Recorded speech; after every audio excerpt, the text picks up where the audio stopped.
CG board class 10th और 12th student के लिए हमने इस क्रैश कोर्स को ऐसे डिजाइन किया हुआ है कि हर एक चैप्टर से हम 10 मिनट के 5 वीडियो लेक्चर्स बनाएंगे। इनमें हम उन इंपॉर्टेंट टॉपिक्स को कवर करेंगे जिनसे प्रीवियस ईयर के क्वेश्चन पूछे गए हैं, जिनसे फ़ायदा ये होगा कि 40 से 50 मिनट में आपके एक चैप्टर प्रिपेयर हो जाएंगे और आप इजीली 90+ स्कोर कर सकते हैं। 5 दिसंबर से कंटिन्यूड इस कोर्स में मैं सीजीबीएसई सपोर्ट की तरफ से आप सभी का वेलकम करता हूँ। क्रैश कोर्स की इस लेक्चर में हम देखेंगे इस टॉपिक्स को, बहुत ही इंपॉर्टेंट टॉपिक्स है। इससे पहले मैं एक इन्फॉर्मेशन दे दूं, इससे पहले वाले वीडियो को मिस किया है तो डिस्क्रिप्शन में लिंक है, वहां जाके प्लेलिस्ट से में आप देख सकते हो इस वीडियो को। और एक चीज़, टेलीग्राम चैनल को ज्वाइन कर लो भाई। टेलीग्राम पे ज्वाइन कर लोगे तो सबसे अच्छा फ़ायदा ये होगा कि कोई अपडेट मिस नहीं करोगे। यूट्यूब बार बार वीडियो के अपडेट नहीं देता, तो टेलीग्राम ऐप को डाउनलोड कर लो, सीजीबीएसई सपोर्ट उस पर सर्च कर लो, चैनल मिल जाएगा, उसको ज्वाइन कर लो तो सारे अपडेट मिलेंगे। चलो स्टार्ट करते हैं। सबसे पहले दो तरह के सॉल्यूशन होते हैं यहाँ पे, आइडियल सॉल्यूशन और non ideal solution. Solution chapter में आइडियल सॉल्यूशन और नॉन आइडियल सॉल्यूशन। आइडियल और नॉन आइडियल बनाया कैसे गया है, किस बेस पे बनाया गया है? तो आइडियल उसको बोला गया जो एक साइंटिस्ट थे जिनका नाम था राउल्ट। तो जो राउल्ट के लॉ को फॉलो करता था, उन्होंने एक लॉ दिया था और वो जो फॉलो करता था जो सॉल्यूशन राउल्ट के लॉ को, उसको बोलते थे आइडियल। अब राउल्ट का लॉ भी इंपॉर्टेंट है, यहाँ पे मैंने लिखा हुआ है राउल्ट का लॉ। तो राउल्ट का लॉ किसके लिए है? नॉन वॉलेटाइल सॉल्यूट के लिए है। नॉन वॉलेटाइल, वॉलेटाइल सॉल्यूट क्या होता है? ऐसा सॉल्यूट जो वेपर में कन्वर्ट हो जाए, उसको बोलते हैं वॉलेटाइल सॉल्यूट। ऐसा सॉल्यूट जो वेपर में कन्वर्ट हो जाए, ठीक है ना। जैसे अल्कोहल वाटर एक साथ मिला दो फिर गर्म कर दो, तो अल्कोहल अगर थोड़ा रहेगा तो भी वो जो है वेपर में कन्वर्ट हो जाएगा, ठीक है ना, गैस फेज में कन्वर्ट हो जाएगा। सबसे बड़ी बात तो उसको बोलते हैं वॉलेटाइल सॉल्यूट। वॉलेटाइल सॉल्यूट जो गैस में चेंज हो जाता है, नॉन वॉलेटाइल जो गैस में चेंज नहीं होता। तो राउल्ट ने दिया नॉन वॉलेटाइल सॉल्यूट के लिए लॉ कि जब भी सॉल्यूट और सॉल्वेंट को मिलाएंगे तो क्या बनेगा? सॉल्यूशन बनेगा। अब सॉल्यूशन में हमने हीट दिया, उसका टेम्परेचर इंक्रीज किया, तो हमने देखा कि उसके जो मॉलिक्यूल है वो गैस बन के और कंटेनर जो है जिसमें वो रखा गया उसके वॉल पे प्रेशर अप्लाई करने लगे। इसमें हमने चेक किया किस सॉल्यूट को लेना है, जो नॉन वॉलेटाइल हो, मतलब वो गैस नहीं बन पाए। तो कौन गैस बनेगा? सिर्फ सॉल्वेंट गैस बनेगा। और सॉल्वेंट के मॉलिक्यूल ही गैस में कन्वर्ट होके और जाके प्रेशर एक्सर्ट करेंगे। मतलब क्या? जितने ज़्यादा सॉल्वेंट के मॉलिक्यूल गैस में चेंज होंगे उतना ही प्रेशर एक्सर्ट होगा वॉल पे, लेकिन नॉन वॉलेटाइल सॉल्यूट होना चाहिए, तभी जाके ये जो प्रेशर होगा वो सॉल्वेंट के मॉलिक्यूल के नंबर पे डिपेंड करेगा। और यहाँ पर मॉलिक्यूल का कंसंट्रेशन हमने किस फॉर्म में लिया है? मोल फ्रैक्शन के फॉर्म में। मतलब कि सॉल्वेंट का मोल, कितना मोल रिस्पॉन्सिबल है प्रेशर के लिए, हमने यहाँ पे ये लिया है। मोल फ्रैक्शन मतलब एक तरह का अमाउंट, मोल ही मान सकते हो उसको। समझ में आ रही बात? तो यहाँ पे मोल फ्रैक्शन मतलब डायरेक्टली बोल सकते हो कि मोल के प्रोपोर्शनल होता है, मतलब कि नंबर के प्रोपोर्शनल होता है। सॉल्वेंट मॉलिक्यूल के कितने मॉलिक्यूल जाके प्रेशर पे एक्सर्ट कर रहे हैं वो इसके नंबर के ये होता है। सीधी सी बात समझ सकते हो, ज़्यादा सॉल्वेंट के मॉलिक्यूल जाएंगे तो ज़्यादा प्रेशर एक्सर्ट होगा, ज़्यादा गैस में कन्वर्ट होंगे। तो ये राउल्ट का लॉ है, एक बार पढ़ लो समझ में आ जाएगा। For non volatile solute the vapour pressure of solution, for non volatile solute the vapour pressure of solution is directly proportional to the mole fraction of the solvent present in the solution। यहाँ पे समझ में आ रही बात? Mole fraction मतलब कि solvent के number के प्रोपोर्शनल होता है कौन? ये जो प्रेशर होता है। सॉल्वेंट जितना गैस बनेगा उतना ही प्रेशर बढ़ेगा, ठीक है। तो सबसे पहले इसमें लिख देंगे कि जो राउल्ट के लॉ को फॉलो करता है वो आइडियल, जो नहीं करता वो आइडियल नहीं है, नॉन आइडियल है, ठीक है ना। कैसे नहीं करेगा? इसमें सॉल्यूट भी गैस में चेंज हो जाएगा, इसलिए ये नहीं करता। अच्छा, इसमें देखो यहाँ पे एंथैल्पी डू नॉट चेंज। तो एंथैल्पी क्या होती है? कि एनर्जी होती है। इसको समझने से पहले एक छोटी सी चीज़ समझ लो यहाँ पे कि force between the particles of solvent and solute will remain same.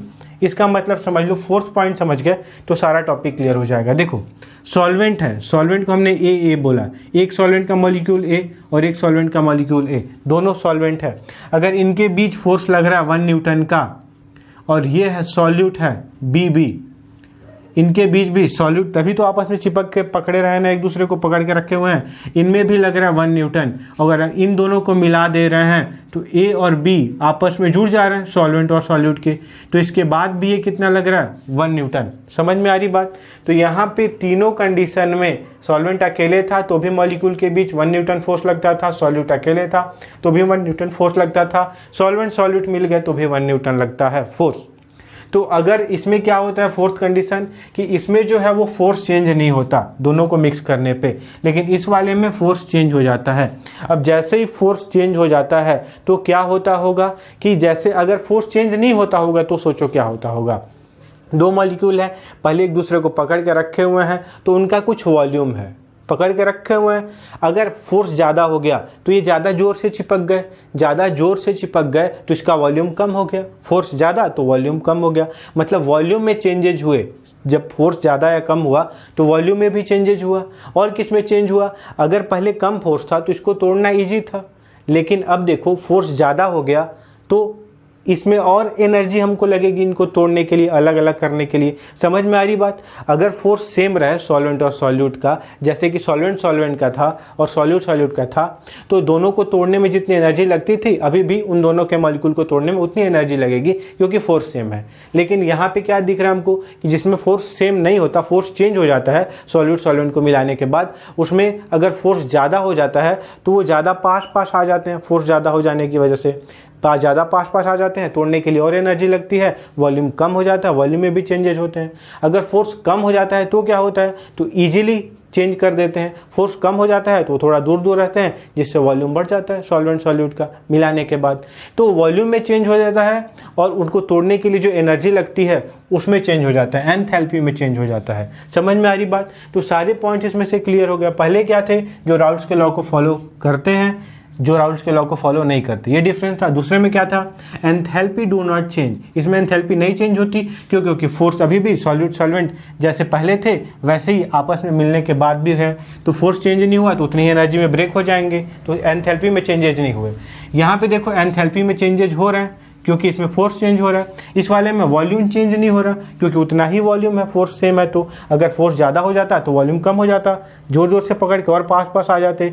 Force कम हो जाता तो और थोड़ा दूर रहते, तो वॉल्यूम चेंज हो रहा है इसमें वही फोर्स वाली बात। तो ये 4 पॉइंट्स क्लियर हो गए और ये राउल्स का लॉ क्लियर हो गया। अब दूसरा टॉपिक इसमें हम देखते हैं। अब नॉन आइडियल सॉल्यूशन 2 तरह के होते हैं, एक जो पॉजिटिव डेविएशन शो करता है और एक जो नेगेटिव डेविएशन शो करता है। अभी मैंने बताया था क्या कि मॉलिक्यूल्स के बीच फोर्स कम या ज़्यादा हो जाएगा तो वो क्या रहेंगे, नॉन आइडियल। एग्जाम्पल दे के यहाँ पे बताया था कि ए सॉल्वेंट के मॉलिक्यूल्स हैं, बी सॉल्यूट के मॉलिक्यूल्स हैं, दोनों के बीच 1 न्यूटन का फोर्स लग रहा है, 1 न्यूटन का।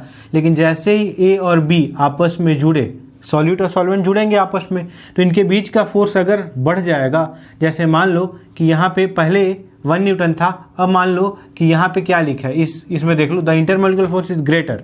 ठीक है, यहाँ पे अगर ग्रेटर कर देते हैं 2 न्यूटन कर देते हैं। ठीक है, अब देखो चेंजेज क्या होने वाले हैं। अगर ज़्यादा हो गया तो पास आ गए।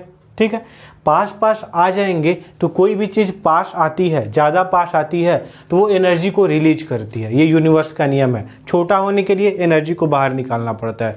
तो ये पास आ गए तो एनर्जी यहाँ पे क्या दिख रही है, in this enthalpy is released. यहाँ पे एंथैल्पी क्या होगी, रिलीज होगी, बाहर निकलेगी। किस वाले में, निगेटिव डेविएशन वाले में। इसलिए कौन सा साइन है, माइनस। एंथैल्पी जब भी रिलीज होती है माइनस। अच्छा, अब यहाँ पे देख लो, the volume of solution is less than that of the components. पहले वॉल्यूम बड़ा था इन दोनों का क्योंकि फोर्स कम था, यहाँ पे जुड़ने के बाद फोर्स ज़्यादा हो गया इसलिए ज़्यादा पास आ गए, और पास आ गए तो वॉल्यूम क्या हो गया, कम हो गया, इसलिए यहाँ पे वॉल्यूम निगेटिव दिया। ठीक है, तीसरा पॉइंट यहाँ पे देख लो, ये तो वही पॉइंट है, the intermolecular force is greater. Intermolecular force इनके बीच का ज़्यादा है। ठीक है, अब देखो, the vapour pressure is less then the actual solution. Vapour pressure जो है वो कम होगा। क्यों कम होगा, क्योंकि मॉलिक्यूल पास आ गए ना, पास आ गए, इनका फोर्स ज़्यादा है। अब अगर मॉलिक्यूल के बीच का फोर्स कम रहता तो मॉलिक्यूल फ्री रहते मूव करने के लिए, फोर्स अगर कम रहता तो। लेकिन फोर्स ने जकड़ के रखा हुआ है, पकड़ के रखा हुआ है जोर से, तो मॉलिक्यूल ज़्यादा फ्री नहीं है मूव करने के लिए। और जब फ्री ज़्यादा मूव करने के लिए होते तभी तो ज़्यादा वेपर प्रेशर लगता। समझ में आ रही बात, तभी तो कंटेनर के वॉल से टकराते, लेकिन अब तो नहीं टकरा सकते, इसलिए वेपर प्रेशर कम हो जाता है। सेम ठीक इसी तरह से इसका एग्जाम्पल देख लो, क्या होता है, H2O + HCl। ये पूछता है, एग्जाम्पल जरूर पूछता है। अच्छा, यहाँ पे देखो, यहाँ पे वही कंडीशन है, ए फोर्स है किसके बीच, सॉल्वेंट।